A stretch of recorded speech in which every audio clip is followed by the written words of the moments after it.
Bonjour à tous, dans cette vidéo je vous propose un sujet de bac, sujet de Terminal S Antigone, septembre 2014 sur les complexes, sujet que j'aime bien parce que il n'est pas très compliqué et il y a un petit peu tout. Vous avez un départ avec un calcul d'image ici, résolution d'une équation, et ensuite en deuxième partie que je vais vous montrer tout de suite, vous y voyez une équation ici avec des modules, donc ça c'est intéressant, et ensuite le grand classique, un forme algébrique ici avec petit x, petit y, et on vous demande de trouver un petit z pour que f de z soit réel.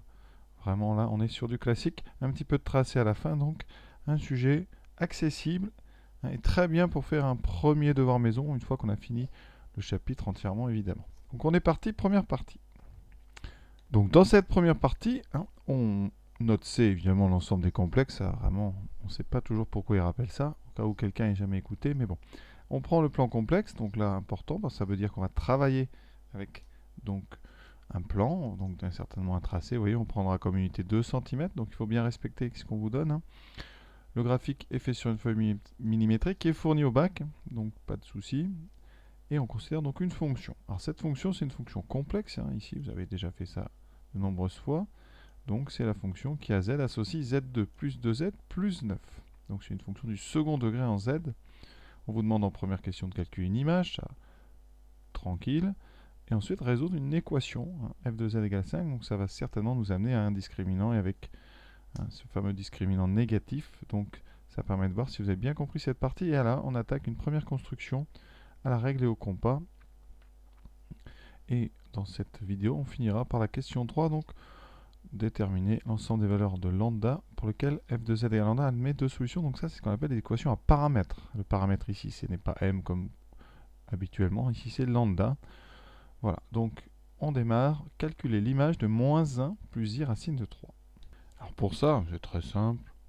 Donc on écrit f de z en remplaçant z par moins 1 plus i racine de 3.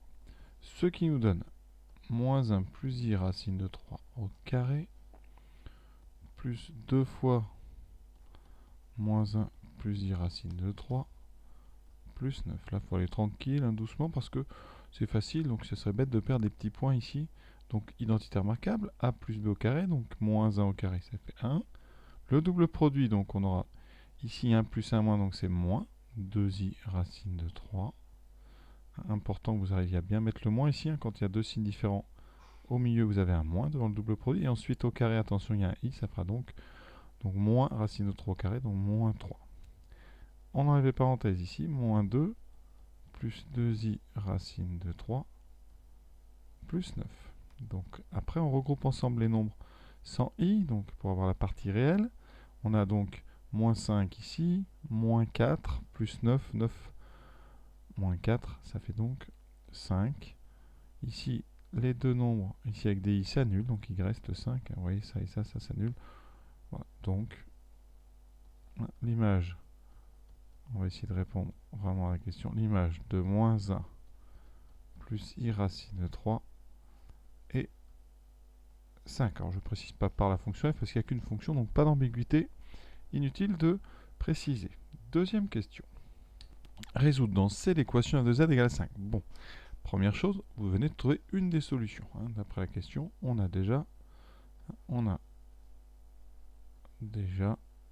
une solution.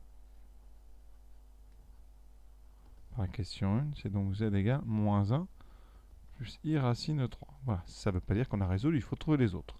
Alors pour résoudre, là on n'a pas trop le choix. F de z égale 5. Donc eh bien, on va remplacer f de z par son expression. Donc z2 plus 2z plus 9. Là, vraiment, ça c'est tranquille. Donc ça fait z2 plus 2z plus, donc on enlève 5 des deux côtés, plus 4 égale 0. Alors là, ben, c'est un second degré, donc on va faire un discriminant. A égale 1, B égale 2, C égale 4. On calcule donc delta B carré, 4 moins 4A fois C. On calcule après, moins 4, enfin 4 moins 16, ce qui donne moins 12. Et c'est effectivement négatif. Donc on va avoir deux solutions complexes, un non réel, qui sont conjuguées. Je rappelle, même si vous ne le mettez pas, c'est Pour le rappeler, donc la première Z1, on va retrouver de toute façon moins 1 plus i racine de 3. Donc a priori, là, on sait déjà qu'il y aura moins 1 plus i racine de 3 et forcément moins 1 moins i racine de 3. Donc ici, à la rigueur, on n'est pas obligé de faire. Vous pouvez faire deux solutions complexes conjuguées, dont moins 1 plus i racine de 3. Donc la deuxième, c'est moins 1 moins i racine de 3. Pour ceux qui préfèrent tout faire comme ça au fur et à mesure, ça fait donc moins b moins i racine de 12 sur 2a, donc sur 2. Alors il y a un peu de travail de simplification.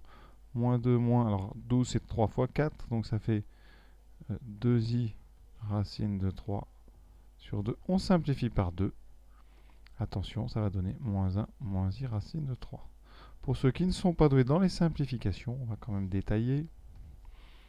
Ici, vous pouvez factoriser en haut par 2, ce qui fera moins 1 moins i racine de 3. Et vous voyez, l'avantage de simplifier, c'est qu'après, on n'oublie pas de diviser chacun des termes par 2. Voilà. Et donc pour Z2, on ne fait pas. On sait que Z2, c'est Z1 bar, puisqu'elles sont conjuguées. C'est donc moins i plus i racine de 3. On a terminé. On pense bien à conclure. S égale donc moins i, moins 1 moins i racine de 3, moins 1 plus i racine de 3. Voilà, on a fait la première partie, on a résolu. Maintenant, il faut écrire ces deux solutions sous forme exponentielle. Alors là, c'est pas très compliqué, c'est des nombres vraiment très classiques. Donc Z1 moins 1 moins i racine de 3. Pour faire ça sous forme exponentielle, je vous rappelle, première étape, on calcule le module. Donc la racine carrée de partie réelle au carré plus imaginaire au carré. Donc 1 plus 3, ça fait donc racine de 4, c'est 2. Donc Z1, on le factorise par 2. Ça fait moins 1 demi, moins i racine de 3 sur 2. Là, on le reconnaît, mais sinon, on va faire ça bien. Donc on cherche un nombre θ. On peut l'appeler θ1 si vous voulez. θ1 tel que son cosinus, c'est moins 1 demi. Et le sinus de θ1, c'est moins racine de 3 sur 2. Alors, on est déjà en bas à gauche parce que le cosinus et le sinus sont négatifs. Dans une famille dont les cosinus sont des demi, ça c'est pi sur 3, donc θ1, c'est pi sur 3 en face, donc c'est pi plus pi sur 3, donc c'est 4pi sur 3, plus 2kpi ou modulo 2pi, moi je préfère écrire modulo 2pi. Voilà, donc, eh bien Z1, c'est 2ei, 4pi sur 3. Pour Z2, or Z2, c'est Z1 bar, c'est son conjugué. Et on sait que, quand on a un EIθ, je vous rappelle la formule, le conjugué de EIθ, c'est E moins Iθ.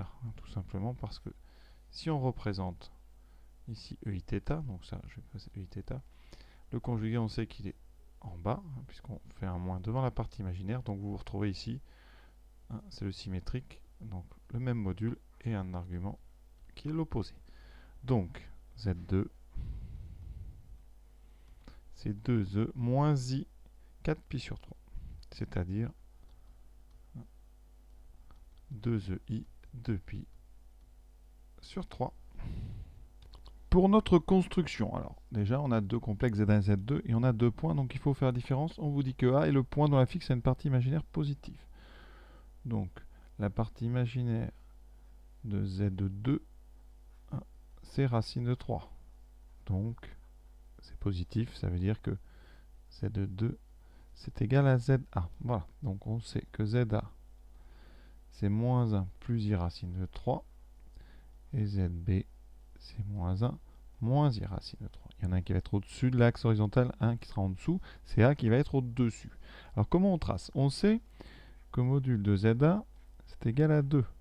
Donc le point A, il appartient au cercle de centre haut et de rayon 2. Cercle que j'ai tracé, vous voyez, ici.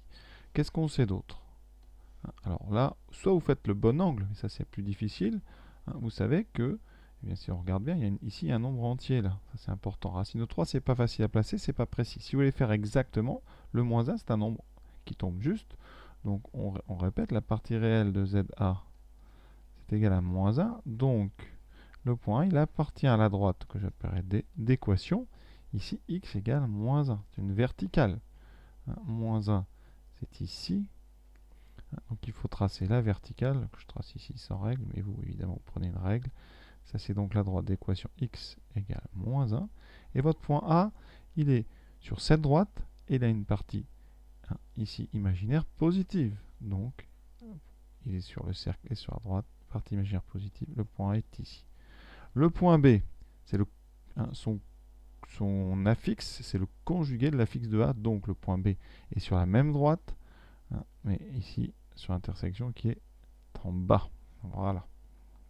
Donc, les traits de construction, c'est tout. Vous laissez la droite, vous mettez bien le cercle, avec bien montrer que vous avez fait utiliser le compas ici. Ensuite, vous tracez votre verticale, vous faites l'intersection, vous ne vous trompez pas entre A et B, et c'est terminé. Donc, à chaque fois, quand vous aurez à placer des points de façon exacte, c'est-à-dire à la règle au compas, utilisez la coordonnée ici qui est entière, ou la coordonnée qui est exacte, ça peut être un demi, voilà. N'utilisez pas les racines de 3 parce que ça, à placer, c'est une valeur approchée. Voilà donc pour ce tracé, vous voyez, c'est pas trop compliqué. Pour l'instant, on s'en sort assez. Soit lambda un nombre réel, maintenant on considère l'équation f de z égale lambda d'inconnu z. Alors lambda, ça s'appelle un paramètre, l'inconnu c'est z. Donc on va résoudre, le but étant de trouver z et non pas lambda. Donc ici, eh bien, on veut déterminer l'ensemble des valeurs pour lesquelles elle a deux solutions. Donc quand est-ce qu'une équation a deux solutions? Pour l'instant, on n'en sait pas grand-chose. Donc ici, on va déjà regarder à quoi ressemble cette équation. Donc plus 9 égale lambda, on met tout à gauche par des soustractions, donc z de 2 plus 2z plus 9 moins lambda. Et on regarde maintenant la nature de cette équation d'inconnu z. On fait comme si lambda était une constante. Donc ici, c'est une équation du second degré. C'est une équation du second degré en z. Donc, pour savoir combien il y a de solutions, il faut calculer son discriminant. Donc, deux solutions complexes conjuguées, c'est-à-dire non réelles, ça équivaut tout simplement, et ça c'est le cours de terminale, à un discriminant négatif. Donc on va calculer le discriminant. Les coefficients de cette équation, a égale 1, b égale 2, c égale 9 moins lambda. Donc delta, qui va dépendre de lambda, donc quand ça dépend de quelque chose, on met ici delta lambda, comme si c'était une fonction de lambda, donc b carré, moins 4a, ici c. On développe tranquillement, moins 4 fois 9, 36, moins 4 fois moins lambda, plus 4 lambda, ça donne donc 4 lambda moins 32. On peut factoriser par 4, 4 fois lambda, moins 8. Et donc, on a quasiment terminé. Delta est négatif, ça équivaut donc à quoi? À 4 lambda moins 8 négatif. Là, c'est une équation du premier degré en lambda, enfin une inéquation. On divise par 4, ça ne change pas le sens du symbole. Voilà, et ça fait lambda plus petit que 8. Et donc, on peut conclure. Donc, les valeurs pour lesquelles elle a deux solutions complexes. Donc, on a deux solutions complexes conjuguées.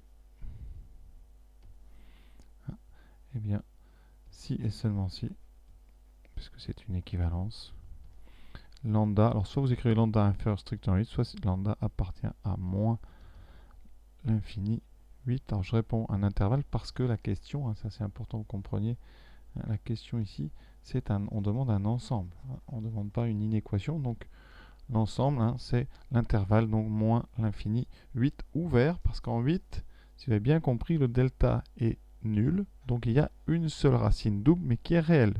Pour delta égale à 0 ou delta positif, on a des solutions réelles. Et vous voulez des solutions conjuguées, donc des solutions complexes non réelles. Donc voilà, est-ce qu'on a bien répondu à la question? Oui, on a trouvé l'ensemble pour lequel on a bien deux solutions complexes conjuguées. Voilà, pour la première partie de cet exercice. Voilà. Et avant d'achever cette vidéo, eh bien, je vous remontre à la suite de cet exercice, donc les questions 4 à 6, une première équation ici avec des modules, et une deuxième question à 5, intéressante, un grand classique, avec recherche de petits z tels que f de z est un nombre réel. Voilà, et on complétera encore le graphique. Donc je vous invite évidemment à faire la suite de ce sujet parce que c'est la partie, je dirais, la plus intéressante, la plus variée. À bientôt.